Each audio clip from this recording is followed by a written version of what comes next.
Today on the mat, I am dropping in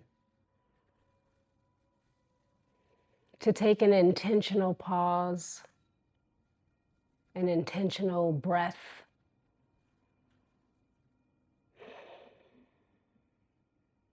because so often we just go and go and go and do and do and do. That if we do not take an intentional pause, we won't. Our breathing will simply remain on autopilot, the way that a lot of life can be when we're not taking intentional pauses or intentionally dropping in to be present with ourselves. So today, I started with just an intentional pause to be in this moment, to feel myself sitting here in this moment, as opposed to, okay, go, go, go. Go less, be more. I'm thinking about how much most people carry, and quietly so within themselves.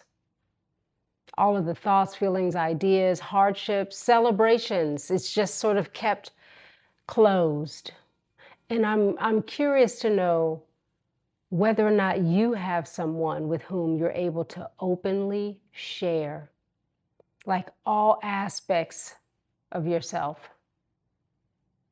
The dark, the light, the good, the not so good, the highs, the lows, the peaks, the valleys. With whom are you able to share? And I ask that because even as we're able to move through our lives, keeping quiet the fullness of who we are, part of being seen is allowing someone to know us. A part of being held outside of ourselves is our ability to let someone in. And that is not something that's necessarily cultivated. Often we are raised or surrounded by this need to protect ourselves. And protection is important. May we be mindful and discerning. And at the same time, being open and vulnerable is a path to connection. It's a path to closeness. It allows people to connect with us. And I'm not someone who moves through my life just sort of vulnerably open to everyone. And I don't know that it's wise to be that way, right? When someone says, oh, I absorb all things. I actually don't want to absorb all things. I don't want to absorb everyone's energy.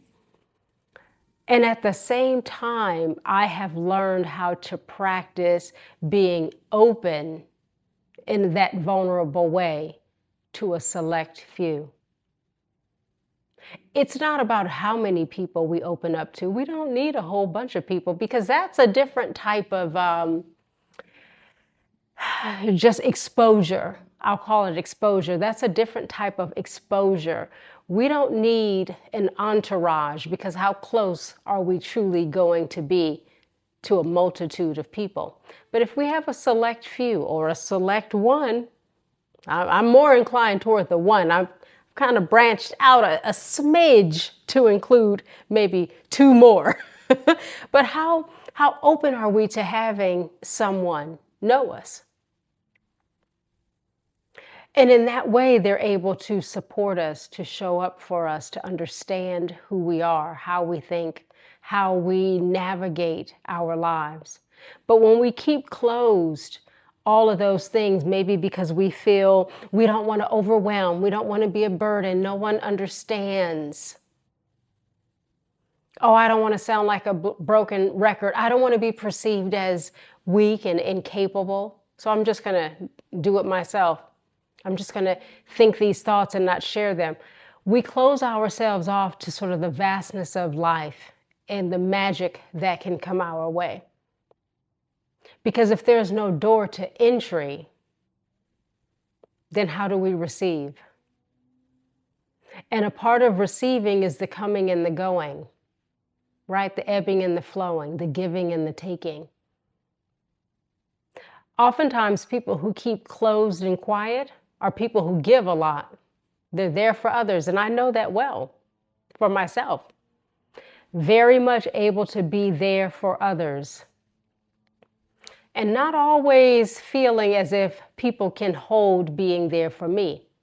I recognize that my personality is a little different. It's very straightforward and direct, and some people don't know how to be with that, which means that having a select few is important, or that select one.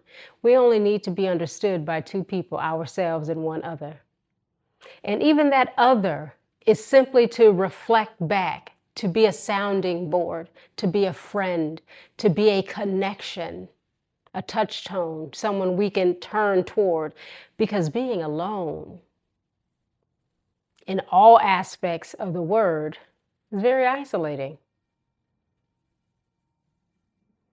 And it doesn't allow people to see the richness of who we are. We become sort of one-dimensional to those on the outside looking in.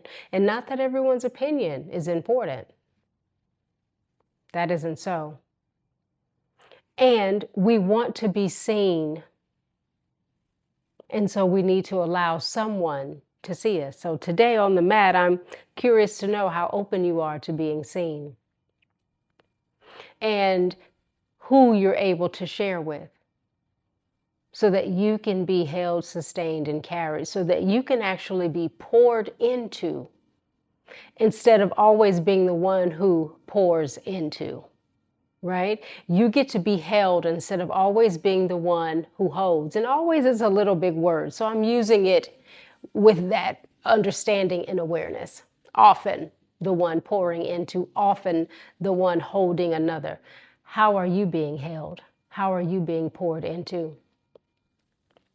Sometimes people say, well, no, I don't want to expose myself and open myself in that way because I've been done wrong in the past. That's where wisdom, knowledge, understanding, and discernment comes in. We have to observe people, believe who they are when we see their behavior, not when we hear what they say, but when we see their behavior, that is to be believed. We can talk about anything all day long, but how are you acting? Because there is someone out there for you to share to or to share with. There exists someone out there who's capable of holding you.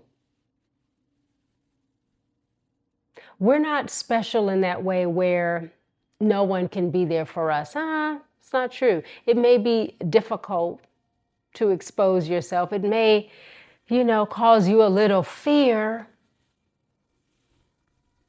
Because as humans, we will disappoint. We will unintentionally hurt.